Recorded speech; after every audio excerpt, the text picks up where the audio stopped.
Welcome back to Talk Tickers, the show where we deep dive into earnings calls and give you the insights you need. Today we're going to be talking about Johnson & Johnson. Your Q4 2024 report. And let me tell you, they are playing the long game in healthcare. fascinating stuff. It really is. It's fascinating to see how they're balancing, their legacy business with some really bold bets on the future. It's like it's like they're juggling blockbuster drugs with cutting edge therapies. Yeah. All while navigating a healthcare landscape that's changing faster than ever. Exactly. It's not just about keeping the lights on. It's about anticipating what's next. What's next? Yeah. So let's get into the numbers, shall we? J&J just wrapped up 2024 with a whopping $88.8 billion in sales. Mm. That's a 5.9% jump. Wow. Clearly, they're not hurting for business. Not at all. And that growth is coming from multiple areas. Yeah. Their operational sales are strong. Uh-huh. And they're making some strategic acquisitions that are already exceeding expectations. Mm. But what really stands out to me is their dominance in the multiple myeloma market. Okay, let's talk about that. Yeah. Their multiple myeloma portfolio On fire. is on fire. Darzalex pulled in a mind-blowing $3 billion in sales just in the last quarter. Just in Q4. That's got to be some kind of record for them. It's got to be. What's the secret sauce there? Well, I mean, Darzalex isn't just a successful drug. Right. It's become a cornerstone of multiple myeloma treatment. Yeah. And physicians are increasingly prescribing it earlier in the course of the disease, which I think tells you a lot about their confidence in its efficacy. So it's not just about sales. Yeah. It's about becoming the go-to treatment. becoming the go-to treatment. Yeah. That makes sense. That makes sense. Yeah. But they're not stopping there, are they? Of course not. This is J&J. What's the story with Carvititi? That's their CAR T-cell therapy, right? Yes. And it's causing quite a stir. Carvicti is already approaching $1 billion in annual sales. Wow. And J&J is pushing to expand its use even further. Mm-hmm. They're even testing it as a potential alternative to stem cell transplants. Wow. In earlier lines of treatment. Really? Which is pretty revolutionary. Yeah. I mean, that's a game changer if it works. it is. Imagine a world where CAR T therapies become like the standard of care. Right. Talk about shaping the future of healthcare. Shaping the future of healthcare. Think incredible. Exactly. But let's not forget that J&J is facing some headwinds too. Right. They've got biosimilar competition for Stelara in the immunology space. Okay. And the changes to Medicare Part D are definitely something they're keeping a close eye on. Right. No company is immune to challenges, right? That's right. But it sounds like they have a plan.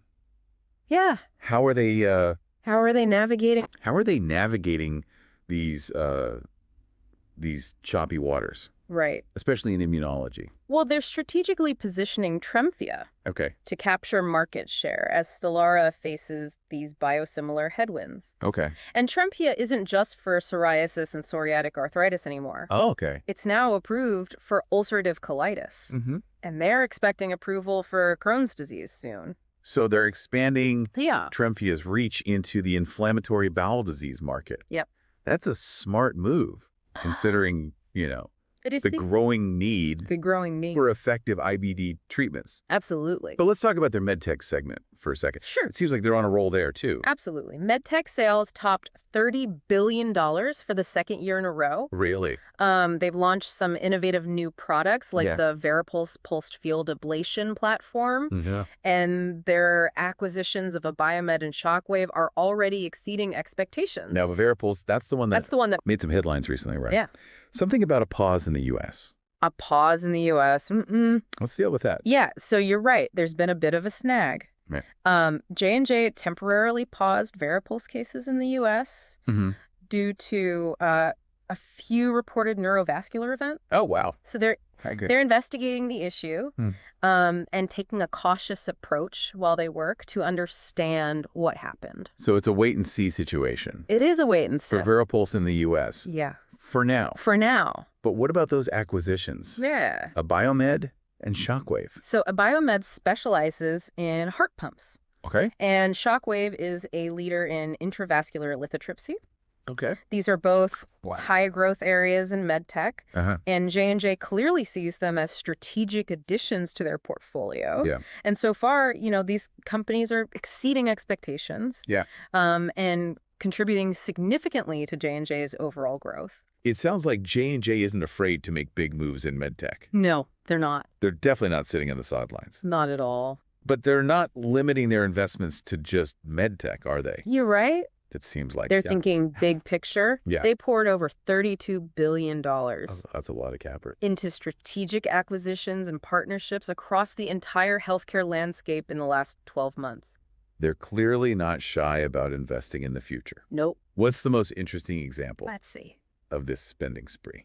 One that stands out Yeah. is their planned acquisition of intracellular therapies, the maker of Caplyta, Okay. a promising treatment for various mental health conditions. Caplyta. I've heard buzz about that one. Yeah, it's generating Yeah. quite a bit of excitement. Yeah, it's already generating quite a bit of excitement in the mental health field. Absolutely. It's a potential blockbuster drug. Mm-hmm. And J&J's acquisition is a clear signal of their commitment to mental health.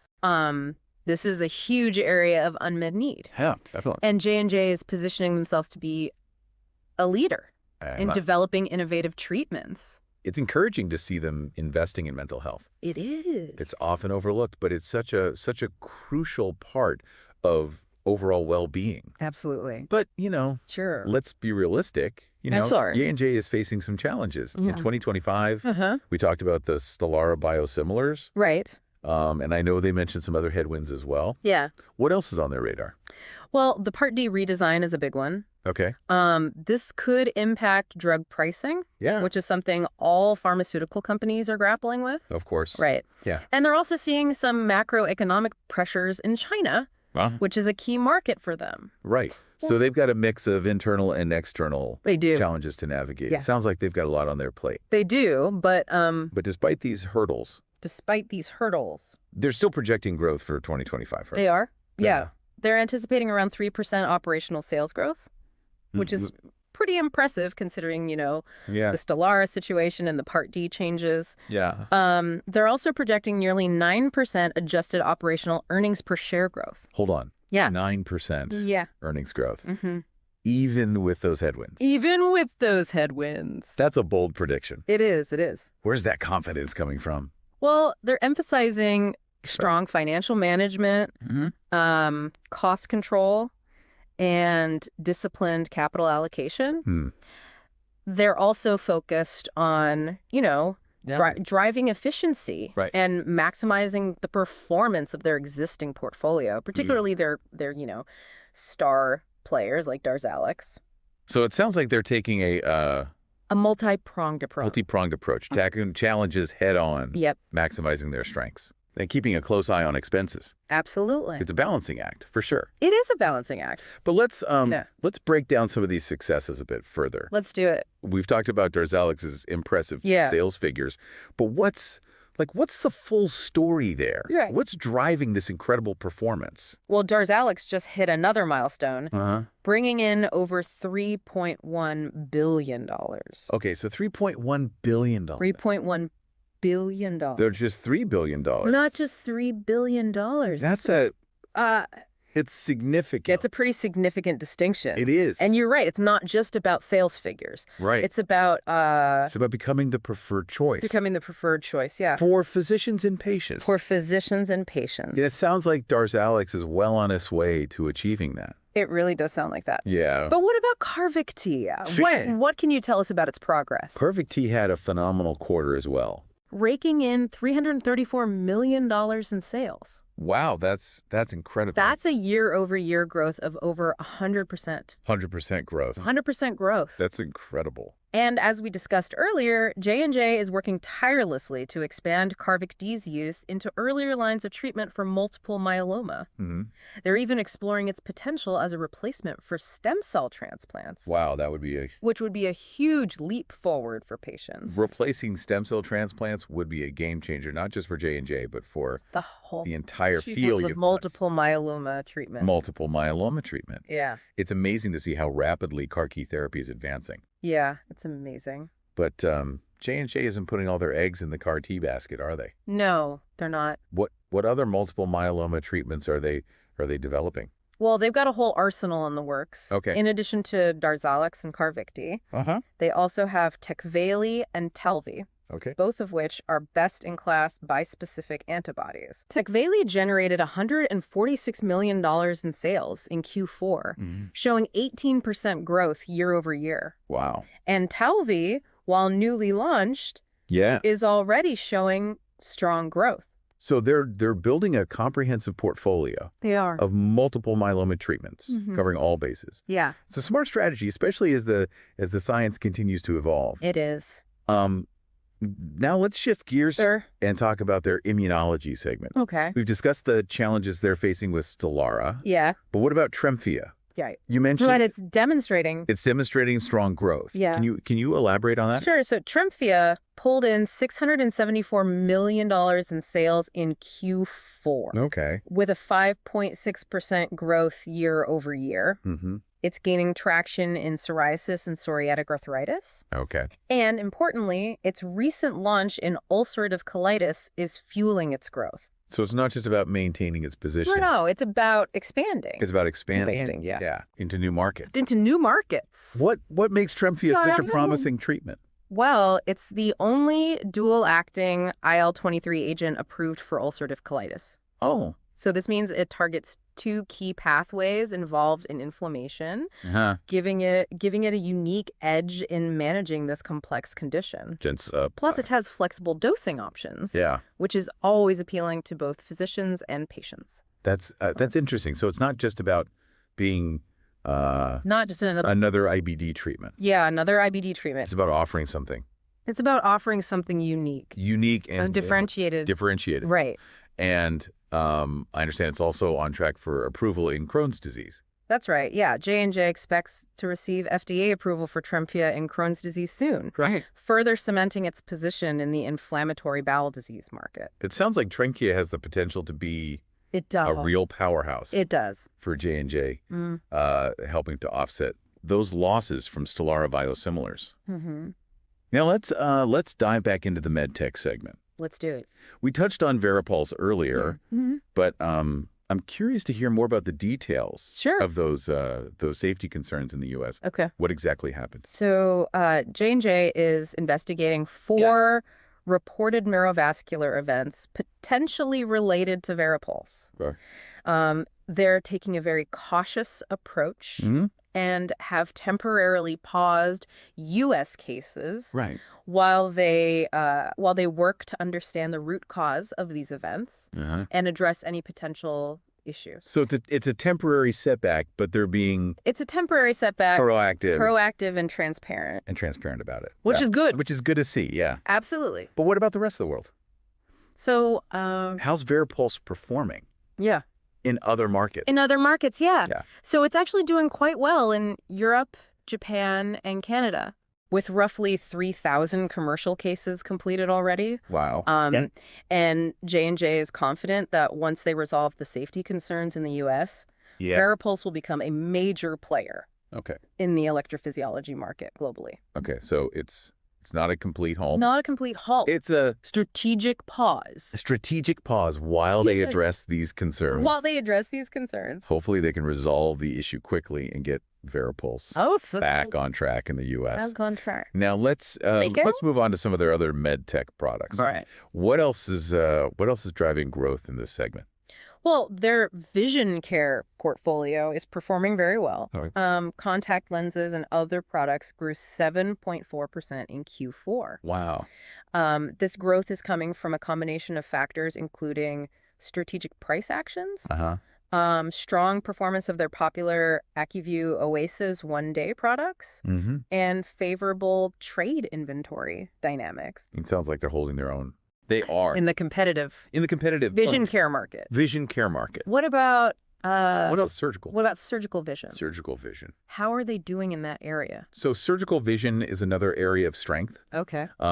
It grew 13.6% in Q4. Wow. That's an impressive growth rate. It is. It seems like J&J is they're well positioned. Is well positioned in both the consumer and surgical vision markets. Absolutely. Now let's talk about orthopedics. Sure. I know this has been a challenging area for many medical device companies. It has been. In recent years. It's been recent years. How is J&J faring in this segment? So orthopedics has been a focus area for improvement at J&J. Yeah. And we're seeing progress. Okay. They achieved 2.5% growth in Q4. Okay, so they're... Which is a positive sign. Yeah, so they're making headway. They are. In orthopedics. They are. But are those challenges completely gone? I wouldn't say completely gone. I mean, they still have some hurdles to overcome, including revenue disruption from their ongoing orthopedic transformation initiative, impacts from China's volume-based procurement program, and, of course, the ever-present competitive pressures. Right. Yeah. However, their recent growth suggests that they're making strides in tackling these challenges. It's good to see them moving in the right direction. It is. Now, last but not least, let's talk about their surgery segment. Sure. How did that perform in Q4? So surgery grew 0.4% in Q4. Okay, so surgery wasn't a bit slower. A star performer this quarter. A bit slower than some of their other segments. Yeah, what factors impacted their growth in this area? The Acclarent divestiture had a negative impact on their results, shaving off approximately 130 basis points. However, their remaining surgery portfolio performed well. It's driven by strong commercial execution, the strength of new products in wound closure and biosurgery, and continued price adjustments. Primarily related to hyperinflation in certain markets. So even with the Acclarent divestiture, they still managed to squeeze out some growth. In surgery. Now let's dig deeper into their financials. We've talked about their sales and earnings projections, but I want to understand how they're managing their operating margins. Their operating margins, right? They mentioned an expected improvement of about 150 basis points, excluding the impact of acquired in-process research and development. Right. How are they achieving this margin expansion despite the projected lower top-line growth and the negative product mix from Stelara? Well, it all comes down to their strategic focus. On expense management and operational efficiency. They've been working on this for several years now, and it's starting to pay off. They've streamlined their corporate infrastructure, particularly after separating their consumer health business. Right. And they've been laser focused on investing in, their most promising therapeutic areas like oncology, immunology, and neuroscience. So it's not just about cutting costs. Across the board. Right. It's about making smart choices. And prioritizing their investments. Sounds like a very disciplined approach. It is. They're also, leveraging technology to streamline processes and boost productivity. Their tech investments over the past few years are now starting to bear fruit. That's impressive. It is. It sounds like they're not just thinking about today. They're building. You're thinking long term. They're thinking long term. For sustained success in the future. Absolutely. But what about beyond 2025? Right. Once the Stelara biosimilar competition kind of subsides and their top line starts accelerating again, how should we think about their margin expansion in the longer term? So in the long run, they expect margin expansion to be more closely aligned with their overall sales growth. So as their newer products gain traction and their pipeline continues to deliver, we can anticipate continued margin improvement, but at a pace that reflects their overall revenue growth. So they're committed to finding that sweet spot between growth and profitability, ensuring they deliver value for both patients and shareholders. That sounds like a solid and sustainable approach. Now, before we move on to our wild speculation segment. This is not financial advice. Well, let's take a quick breather and then we'll dive into this is not financial advice. Sounds good.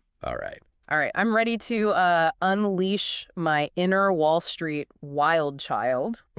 Bring on the outrageous trade ideas. But first, the legal disclaimer. This is purely for entertainment and definitely not financial advice. Of course. Do your own research before making any investment decisions. Always. Now, with that out of the way, let's have some fun. Let's do it. Based on everything we've learned about J&J's earnings call. What's one crazy but plausible trade idea that could either make someone a fortune or have them tearing their hair out a year from now? Okay, here's one that's a bit out there. Okay. But hear me out. I'm listening. Given J&J's massive push into medtech and the uncertainty surrounding Varipulse's future in the U.S., I'd consider a long-term options play on a smaller, more nimble company that's developing alternative ablation technologies. Okay, I'm intrigued. So you're thinking that if Varipulse continues to face setbacks in the U.S., these smaller players could swoop in and steal market share. That's right. Potentially sending their stock prices through the roof. Exactly. It's a high-risk, high-reward scenario. Right. If Varipulse overcomes its hurdles, this trade could go south quickly. Sure. But if those setbacks linger and these smaller companies capitalize on the opportunity, well, let's just say someone could be booking a one-way ticket to a private island.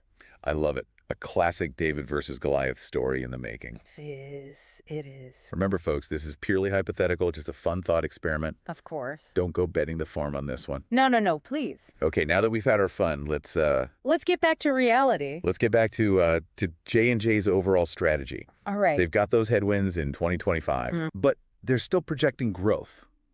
They are. How do they plan to pull that off? Well, it's a combination of playing offense and defense. Okay. You know, they're aggressively pursuing growth in their core areas of strength, like oncology, immunology, and neuroscience. Right. We've seen how well their multiple myeloma franchise is performing. Yep. And they're continuing to invest heavily in those areas. Okay. At the same time, they're leveraging their robust Medtech portfolio to offset some of the pressure on the pharmaceutical side. So they're doubling down on their winners while using their Medtech strength as a buffer against potential losses. As a buffer, yeah. Makes sense. It makes sense. But growth isn't just about maximizing their current business. Yeah. It's also about what's coming down the pipeline, right? That's right. What exciting new treatments are they working on? So their pipeline is brimming with potential. Okay. One drug that's generating a lot of buzz is nipokalimab. Okay. It's being developed for generalized myasthenia gravis, a rare autoimmune disorder. Right. And it recently received priority review from the FDA. Wow, that's a big deal. It is a big deal. That suggests they have. It suggests that they have. A lot of confidence. A lot of confidence. And its potential. Yeah. Okay. Another promising drug is Ica-Trachinra. Ica-Trachinra. Okay. A targeted oral peptide that blocks IL-23. Okay. They're developing it for inflammatory bowel diseases like psoriasis and ulcerative colitis. And it could become a best-in-class treatment option in that rapidly growing market. It's amazing. It is. How much progress is being made in these areas. Some of it. It's like the future of medicine is being written right before our eyes. Right before our eyes. But let's not forget about... But we can't forget about... One of the biggest issues... This elephant. Hanging over J&J. The bee. The talc litigation. The talc litigation, yeah. That's been going on for years. It has. Where do things stand? Where do things stand with that? Well, it's been a long and complex process. Yeah. But they're making progress. Okay. Their pre-packaged bankruptcy plan, which aims to resolve all current and future talc claims, received overwhelming support from existing claimants. Oh, wow.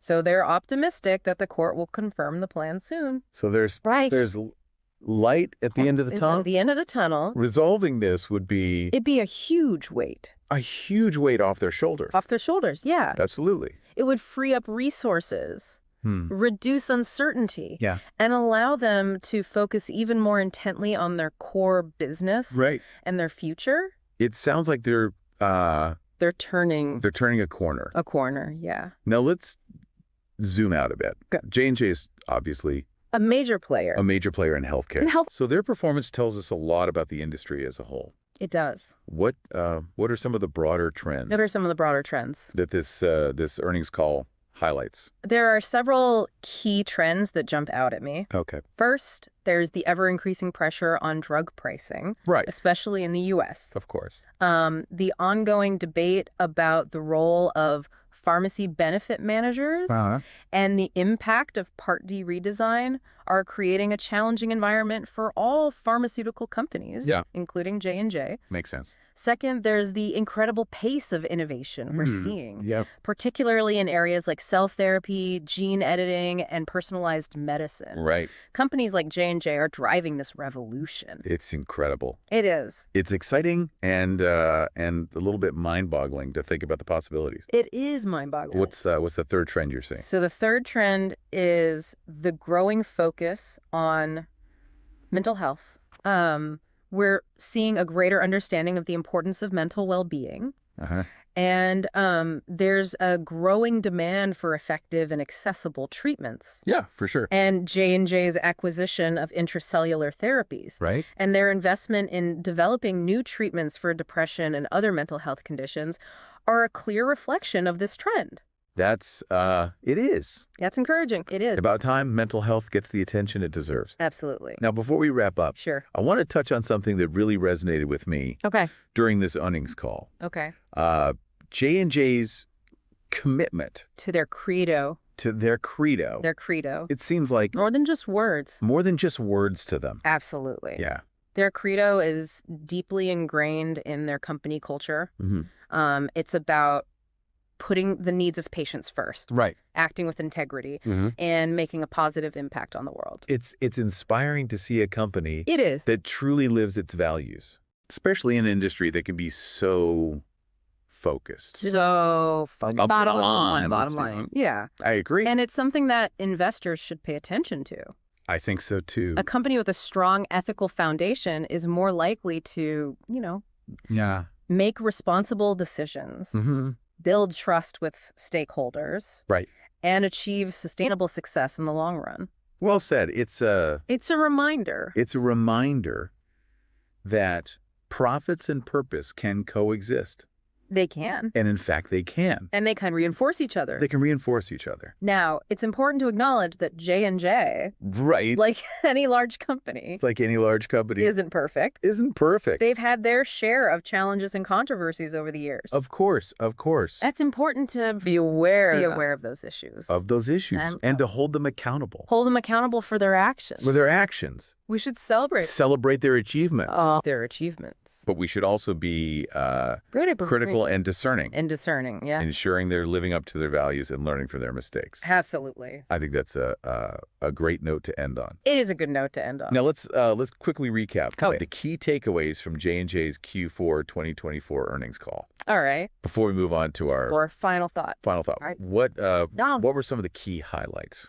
Well, first and foremost, they exceeded expectations, reporting robust operational sales growth for the full year 2024.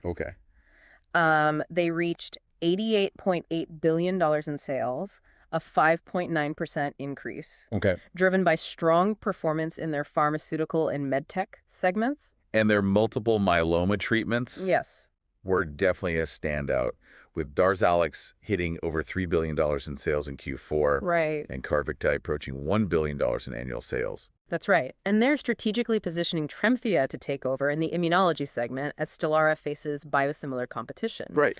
Tremfya's recent FDA approval for ulcerative colitis and its anticipated approval for Crohn's disease will definitely be key growth drivers in the coming years. And their Medtech segment is also thriving, fueled by new product launches and strategic acquisitions like Abiomed and Shockwave. They're clearly committed to innovation. Yeah.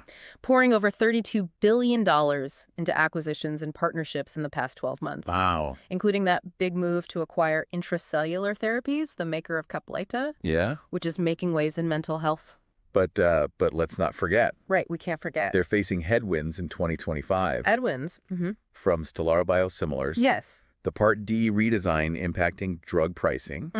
And those macroeconomic pressures in China. Yep. However, they're still confident in their ability to hit their financial targets and deliver value to shareholders.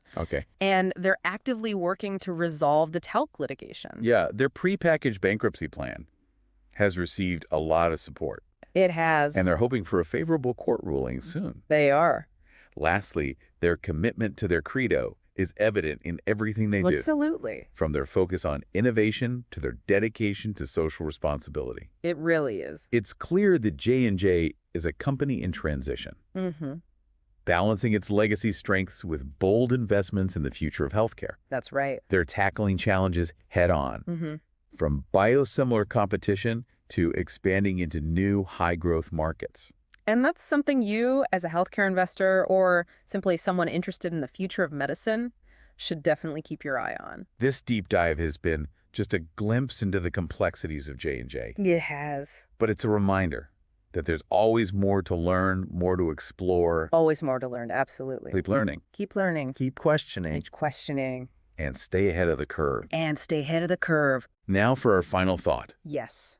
Imagine a world. Imagine a world where CAR-RT therapies become the standard of care for certain cancers. Wow. And personalized gene-based treatments. Yeah. Revolutionize mental health care. It's an interesting thought. Could J&J be the company that leads this charge? It's a question worth pondering. Yeah.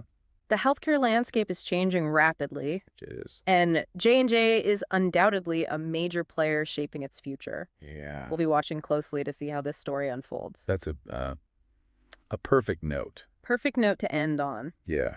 Thanks for joining us on this deep dive into J&J's Q4 2024 earnings call. My pleasure. We hope you found it insightful. And engaging.